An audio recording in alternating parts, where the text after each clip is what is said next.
हर हर महादेव। मैं प्रज्ञा अभिव्यक्ति चैनल में आप सबका हार्दिक स्वागत करती हूँ। आज जल प्रभा का 43 डेज है। आज का विषय अनोखा है, जल आयाम के ऊपर। कई कई आयाम से जीवन जीवन का ज़्यादातर चीज़ बहुआयाम तो है ही। वाटर ड्रॉप का 360 डिग्री एंगल है।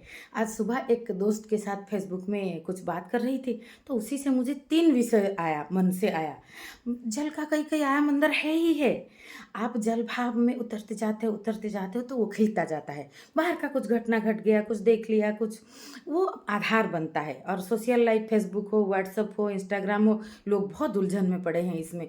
ये अलग वो अलग, सभी एक ही जीवन है। और सब जिसका एक ही तरह का जीवन होता जाता है, उसका जीवन उतना ज़्यादा खुलता जाता है, खिलता जाता है। और इंसान तभी खुशबू देता है जब वो खिलता जाता है। तो मुझे 3 सब्जेक्ट उससे आया कि आज की जो चर्चा से जल आयाम, जल जिज्ञासा और जल आनंद। तो ये बहुत गहरा विषय है। पहले जल आयाम पे बात करेंगे और मैं वो उदाहरण लेके बता रही हूँ बात को, क्योंकि जो घटा था, उदाहरण एक ऐसा पैमाना है जिससे आप बहुत ज़्यादा सच्चाई के सबसे ज़्यादा नियरेस्ट आप समझ सकते हो। ये कर्स ऑफ नॉलेज है कि आप जो चीज़ को जैसे जिस तरह से समझे उस तरह से आप दूसरे को समझाना मुश्किल पड़ता है। और इसका सबसे आसान है, सबसे आसपास जो रास्ता है वो है उदाहरण। ऐसे कह सकते हैं, it is the only way to make someone understand what you are saying. तो ये है, उसी के ऊपर ही घटना घटा था। मैं एक पोस्ट लिखी थी कि आध्यात्म वही है जो जीवन में उतरता है।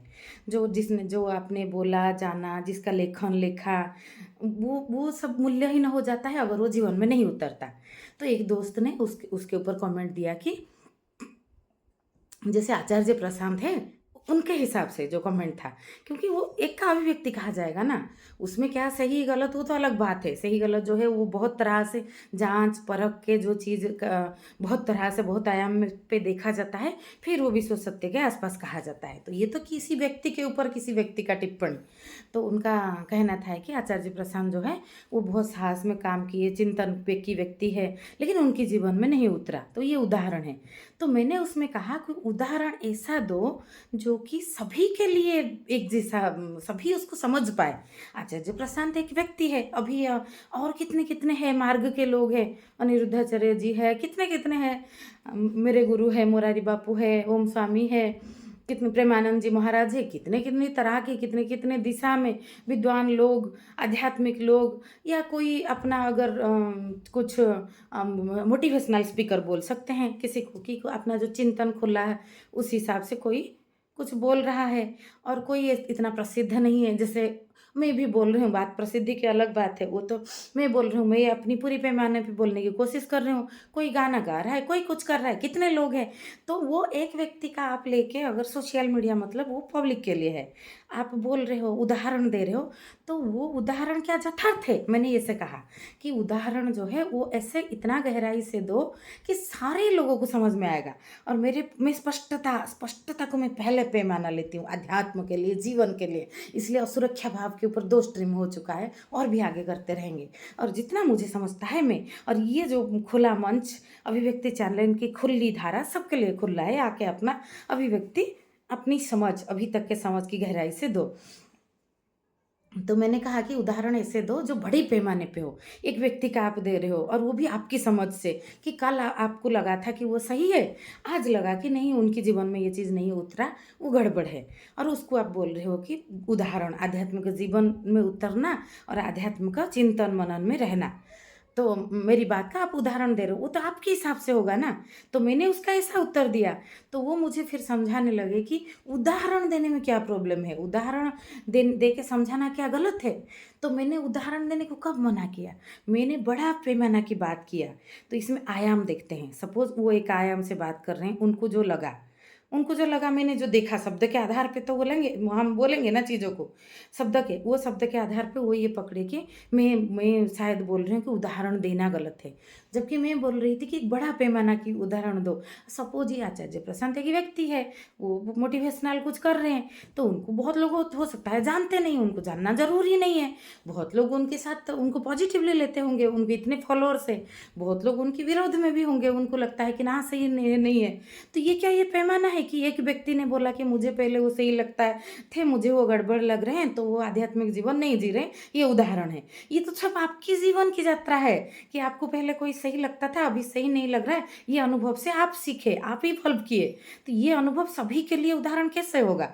तो मैं उदाहरण बड़े पैमाने पे दो एक और एक डायमेंशन का बात की। वो डायमेंशन का बात कर रहे थे कि ये उदाहरण देना सही है।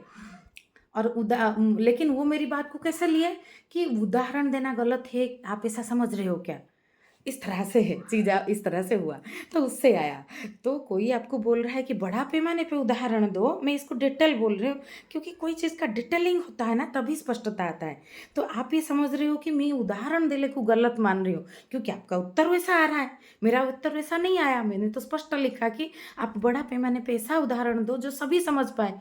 ये व्यक्ति को क्या सभी जानते हैं? तो ये एक है, आयाम की बात है।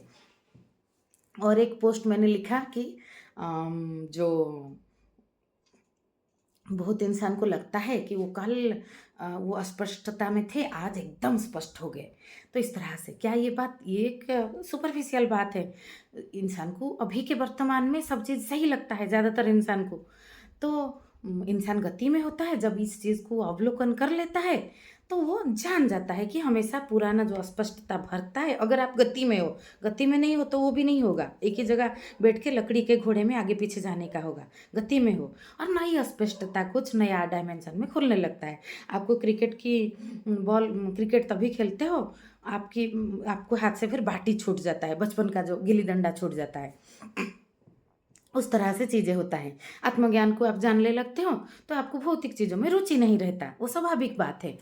तो मैंने यहाँ पे कब लिखा तो उनका ऐसा उत्तर आया कि आप जो है ये कोई अभी के हिसाब से अगर स्पष्ट ना समझो चीज़ों को तो फिर क्या ये उलझन में रहना है कि आगे तो कुछ भ्रम, ये भी भ्रम हो सकता है, आगे तो कुछ और देखने को मिलेगा, तो मैं ये चीज़ में स्थिर ना रहूं, उलझा हुआ रहूं।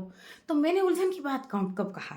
मैंने परिवर्तन की सत्यता को देखने के लिखा था। और कोई ऐसा समझ भी सकता है, वो उसके आयाम, इसको कर्स ऑफ नॉलेज बोला जाता है कि आपने जैसे बोला उस तरह से दूसरा कोई समझ सकता है। लेकिन जिज्ञासु के ऊपर भी आएंगे, स्ट्रीम बनाएंगे। अगर आप में जिज्ञासा है तो आप पूछोगे कि मुझे तो ऐसा लग रहा है, लेकिन इसको आप किस तरह से लिखे हैं और इसका गहराई क्या है। आप अगर डिक्लेयर कर रहे हो कि ये तो ऐसा है, तो आप जिज्ञासा आप में नहीं है। आप कितना भी बोल लो कि मैं जिज्ञासु हूँ, आप कितना भी बोल लो, तो जिज्ञासा एक गहरा चीज़ है, क्यूरियोसिटी। जिज्ञासा ने हमें बनाया है, जिज्ञासा ने ही इवोल्यूशन की धारा किया है, जिज्ञासा ने ही हमें गति में नदी की तरह लेके जाता है आगे आगे। जिज्ञासा एक चीज़ का फ्रेम में अपने आप को कोई संस्था में या कोई व्यक्ति में आपने बांध लिया कि बस यही बोले तो सही है, तो आप एक तालाब की तरह हो जाता है। बाकी जो तथ्य की बात आप कर रहे हो, तथ्य फिर आप सुनना चाहिए ना तथ्य का। तो वो उनका कहना था ऐसा क्या अभी के फिर हम स्पष्ट ना रहे, उलझे हुए रहे, तो अभी के जो स्पष्टता है उसी हिसाब से तो हम देखेंगे ना, आनंदपूर्वक।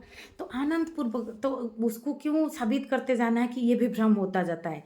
तो मैंने ये चीज़ लिखा नहीं था, वो समझ सकते हैं, लेकिन फिर मैं और एक आयाम में उसको क्लैरिटी दूंगी ना। और आयाम ऐसी बात है, मैं ये चीज़ सोशल मीडिया रियल लाइफ में देख रही हूँ। कोई कुछ शब्द कोई बोला, कोई लेखक भी, कोई व्यक्ति भी, कोई विद्वान भी, कोई चिंतनशील व्यक्ति और कोई लेख लिखता है, कोई बोलता है, तो वो कुछ आयाम से या एक आयाम से, कभी कुछ आयाम से लिखता है। तो उसी के आधार पे हम क्या पूरा जज कर ले कि नहीं आप तो यही हो, नहीं कर सकते। और ऐसा अगर करे तो वो हमारी गड़बड़ी है, फिर वो भी हमारी आगे जाके वो चीज़ को देख सकता है और एक आयाम से। ये है आयाम की फ़र्क, डायमेंशन अलग अलग। कोई चाइनीज़ बोल रहा है और कोई इंग्लिश बोल रहा है, तो कैसे समझ में आएगा एक दूसरे का? तो उसके लिए एक कॉमन फ्रेम में आना पड़ेगा ना। पहले ये फ्रेम डेवलप करना पड़ेगा कि मैं समझूं ये चीज़ को, ये चीज़ का ग्रहणशीलता। और मेरा स्वभाव जल है, मेरे को इस चीज़ का ग्रहणशीलता रहता है, लेकिन मुझे सहज जिज्ञासा जो जहाँ पे उठता है मैं वहाँ पे पूछती हूँ। जहाँ पे नहीं उठता है वो जो है वो ढोंग भी क्यों करना है। तो आप अगर ऐसा कंक्लूड कर रहे हो, जैसे आयाम की बात हो रहा था कि तभी स्पष्टता में आनंदपूर्वक, तो मैंने कब आनंद में ना रहने की बात लिखा? मैंने तो बस एक ही बात लिखा। तो इसका बहुत तरह से इसका आयाम हो सकता है, और मुझे पूछा जाए मैं इसको और बहुत तरह से डिस्क्राइब कर सकती हूँ। अगर नहीं कर पाऊँ तो समझ जाएगा कि मैं ऐसा लिखा है जैसा आपने समझा है। तो आपने एक आयाम को पकड़ा कि ऐसा हो सकता है क्या, ये तो आप अपने डायमेंशन से उस चीज़ को लिए। मैं क्या लिखा था उसके लिए मुझे पूछना पड़ेगा ना। प्रॉब्लम लोगों का यह है कि लोग पूछते नहीं, कंक्लूड करते हैं और लेकिन बोलते हैं कि हम जिज्ञासु हैं। तो जिज्ञासा क्या है पहले समझना पड़ेगा। क्यूरियोसिटी एक बहुत बड़ी बात है। मैं तो वो दोस्त को धन्यवाद देना चाहूँगी कि इतना सब्जेक्ट आया, सब्जेक्ट अंदर रहता है विषय, उभर उभर के आता है। ऊपर परत में निकल जाए या देखने को मिले तो वो आधार ले लेते हैं तो निकल के आता है। तो उनका तो मैंने लिखा कि आनंदपूर्वक जो व्यक्ति रहेगा वो साबित करने का कोशिश नहीं करेगा। आप भी इधर ये साबित करने चाह रहे हो कि ऐसा करना सही है, ऐसा करना सही नहीं है। ये तो आपके लिए है, जैसे आचार्य प्रशांत को लिख, वो तो आपका व्यक्तिगत किसी से संबंधित हुए सही लगा, किसी से संबंधित नहीं हुए सही नहीं लगा, उसका आधार लेके आप बोल सकते हो कि चीज़ें इस तरह से होता है। आप ये नहीं बोल सकते हो कि ये व्यक्ति ही गलत है, गलत था और सही था और यही सही है। वो व्यक्ति किसी और को सही लगता होगा, किसी और ने किसी उससे और कुछ लिया होगा सही बात। तो ऐसा नहीं है कि वो उन्होंने तो मोटिवेशनल काम तो किए हैं ना। तो गहरा तल पे वो आध्यात्मिक लेवल पे तरह तरह लोगों को, अलग अलग डायमेंशन के लोगों को अलग अलग तरह से छूता है। और उनमें जो चीज़ गड़बड़ी रहता होगा वो जिन लोगों को दिखता है उनके लिए वो समस्या है। जिन लोगों को दिखता है कि हाँ कुछ साहस से ले लो, वो साहस ले लेते हैं। वो कुछ बोला हुआ चीज़, वो कुछ ये चीज़ ले लेते हैं जो उनका उनको ठीक लगता है। मैं गलत सही कुछ नहीं बोल रही हूँ। मैं बोल रही हूँ कि ये सबका दृष्टिकोण, सबका अनुभव अलग अलग रहता है। और बड़ा पैमाने पे कोई चीज़ कितना क्षतिकारक होता है या कितना उसको उसका द्वारा लाभ हुआ है। जैसे हम ओशो का स्ट्रीम में बात कर रहे थे कि ओशो ने जो बहुत बहुत तरह का आयाम खोला, उससे कितना लोगों को फ़ायदा हुआ और कितना लोगों के लिए गड़बड़ी क्रिएट हुआ। तो वो देखना पड़ता है, क्योंकि कोई भी चीज़ होगा तो उसका साइड इफ़ेक्ट होता है। जब वो ज़्यादा गड़बड़ी दिखता है वो तो सामाजिक तौर पे ज़्यादा ये होता है। तो वो सामाजिक तौर के हिसाब से हाँ, कोई भी वो अपना व्यक्ति स्वाधीनता है वो अवेयरनेस बना सकता है, लेकिन उसको फिक्स करके नहीं स्टाम्प लगा सकता है। तो फिर मैंने कहा कि मैं ये जो चीज़ गति को देख लो आप, तो भी आप आनंद पे स्थिर हो जाओगे। नहीं तो आप उसी वक्त वो स्पष्टता में रहो कि मैं अभी तक जितना जाना ये तो सही है, तो भी आप आनंदपूर्वक रह जाओगे। आप उसको भी क्यों साबित करना चाहोगे? तो साबित करने का कोशिश मनुष्य में क्यों रहता है? क्योंकि वो खुद भी उसको लगता है कि भ्रम, ये चीज़ गति में है तो इसमें और क्या हो सकता है। जो तो फिर उसी चीज़ को हम, तो फिर मैं जो बात बोल रही थी वही तो आ गया ना पोस्ट, वो जो पोस्ट की सत्यता आ गया कि गहरा तल में गति ही सत्य है। तो परिवर्तन को ही एकमात्र सत्य, एकमात्र कॉन्स्टेंसी जो है, स्टेबिलिटी ओनली द, जो चेंज इज इनएविटेबल, ये सत्य है। इसको देख लो चाहो तो ये भी आनंद है, ये बहते जाने में ही आनंद है। नहीं तो आपको अगर फिक्स लग गया कि अभी तक मैंने जो समझा वही सही है, तो वह अपने आप में स्थित हो जाओगे। आप 5 साल पहले जो लगा था उसको लेके सोशल मीडिया या आसपास वालों को कन्फर्मिटी दोगे कि यही सही है। फिर 5 साल बाद जो लगा आपको, आप बोलोगे यही सही है। तो ये आपका हुआ ना। तो सामने वाला का भी अपना एक अनुभव का धारा बह रहा है। वो अपनी अनुभव से वो शायद आपसे बेहतर जाने, या हो सकता है आपसे कम जाने। ये कहीं ना कहीं ये आपसे अलग होगा। तो इसमें कोई फिक्स कर देना, ये जल भाव नहीं है। और जल भाव जहाँ नहीं है, ज्ञान वहाँ पे बाधा प्राप्त होता है। ज्ञान की धारा जल आयाम है, वाटर ड्रॉप 360 डिग्री। जिज्ञासा के ऊपर आगे का स्ट्रीम करेंगे जल प्रवाह का, कि जिज्ञासा क्या है और जिज्ञासु व्यक्ति कैसा होता है, कैसा उसका गहरा जिज्ञासा रहता है, वो कैसे जानने को सच में चाहता है, उसका जानने की चाहत, जानने का जो फायर, जिज्ञासा जो है, ये ऐसा अग्नि, ये हमको कहीं ना कहीं ज्योमेट्रिकल ग्रोथ करता है हम में। हम चीज़ों को इतना, वो व्यक्ति ज्ञान की धारा में उतना ट्यून्ड हो सकता है जिसमें जितना जिज्ञासा रहे, जितना गहराई का जिज्ञासा रहे, जितना बहुआयामी जिज्ञासा रहे। तो इसके ऊपर आज आगे करेंगे। अभी मैं आयाम के ऊपर कर रही थी कि कोई चीज़, कोई लेखक लेखन लिखता है तो वो एक या कुछ आयाम से लिखता है। आप कैसा समझ रहे हो? श्रीमद् भगवद गीता श्री कृष्ण ने कहा, सबने अपने अपने हिसाब से समझा। और समझ में वो तो अपना जितना पात्र है उसी हिसाब से समझेगा कोई। और कुछ आपको समझने में प्रॉब्लम है तो आप पूछ सकते हो। तो जिस व्यक्ति ने लिखा है वह उसका स्पष्टता दे सकता है। आप उसमें कंक्लूड नहीं कर सकते कि ऐसा ही है। आप ऐसा बोल सकते हैं कि मुझे ऐसा दिख रहा है, तो आप अभी स्पष्टता दो। तो उसकी स्पष्टता में अगर आप जो बोल रहे हो वो होता है, तो वो तो उन्होंने भी उसी पे हिसाब से लिखा था। नहीं तो और कुछ है तो वो और कुछ सामने आएगा। क्योंकि आप कितना भी लिखो, सारे आयाम हमेशा खुल नहीं सकता। हम कभी इस आयाम में लिखते हैं, कभी उस आयाम में लिखते हैं, कभी वो उस आयाम में लिखते हैं। तरह तरह के आयाम लिखते हैं। कभी लिखते हैं कि हे बारिश, वर्षा वर्षा जो क्वीन रेन, बारिश आ जा और हमें भिगो जा, हम उसमें भीग जाए। पेड़ पौधे जो है सजीव हो जाए। कभी कभी अंग्रेज लोग भी लिख दिए कि rain rain go away I want to play. तो भाव की अलग अलग बात है। तो हम थोड़ी बोलेंगे कि बारिश आना सही है या जाना सही है, वो तो अलग अलग आयाम से लिखा हुआ बात है। बहुत बारिश हो चुका ऑलरेडी श्रावण में, आषाढ़ और श्रावण में बारिश की ऋतु में बहुत हो चुका, बढ़ चुका जल, पृथ्वी तृप्त हो चुका। तो एक बच्चा अगर गाता है कि बारिश अभी मत आओ, मैं खेलना चाहता हूँ सूखे में, तो गलत क्या है? और बारिश को कोई आह्वान करता है कि आओ मेरी खेती को भर दो अपनी प्रेम की वर्षा में, तो उसमें भी क्या गलत है? तो हमें देखना पड़ेगा ना कि चीज़ें कितने कितने कितने कितने आयाम से और किस तल पे कब कहा गया है, कब लिखा गया है, वो उसी गहरा तल का सच होता है। और हम अपने हिसाब से जो समझ रहे हैं वो हमारी समझ है, इसको कर्स ऑफ नॉलेज बोलते हैं। इसमें आप और गहरा उतर के पूछ सकते हो, जान सकते हो, या अगर आपको लगता है कि नहीं इसमें तो और कुछ नहीं है तो आप वो चीज़ छोड़ सकते हो। लेकिन आप उसमें डिक्लार नहीं दे सकते कि अरे मैंने तो यही देख लिया, यही है और ये गड़बड़ है, ये गलत है। तो फिर आपका गड़बड़ी वो कहा जाएगा, और आपको फिर शायद गड़बड़ी बोला जाए तो ये गलत नहीं होगा, क्योंकि ये आपकी अभिव्यक्ति का तो पहले धारा में आया था ना। तो इस तरह से खुद को देखना है कि कोई समझदार व्यक्ति के साथ आप कोई चर्चा कर रहे हो, तो वो आयाम में आप पहले जिज्ञासा आप में होना चाहिए। तो ये जिज्ञासा के ऊपर आगे का स्ट्रीम लेंगे।